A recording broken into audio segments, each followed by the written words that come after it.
Hi guys, it's time for cooking. So guys, wala ko lang naan sa akong isudaan guys. So mag-try ko ani og crispy fried eggplant og miswa with chicken. At least ang akong miswa guys nag-level up lang. So guys, ganahan gi ko magluto guys. Ganahan as in. Love kinako ang cooking. Basta daghan ang mukaon o ganahan pud mukaon sa akong giluto.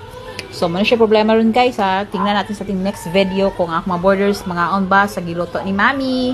O, ayan guys. Hapit na maluto ang akong crispy fried eggplant.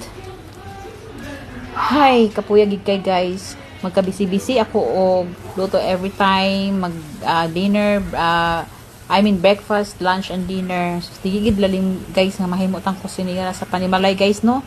Kapoy gid kayo guys. Pero okay lang at least ang mga bata nakalaag po diri sa amo pandalagsa like summer. So happy na kay ko guys. Di gid mabayaran og money ang mga bata basta makaani diri sa balay.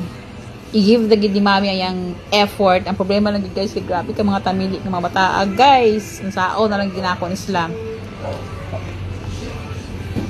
Ana yan. Ana guys, oh miswa na siya guys ha.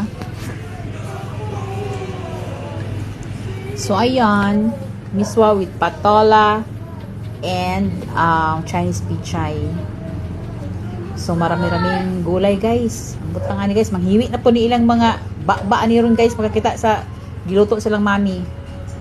So mora na siya guys.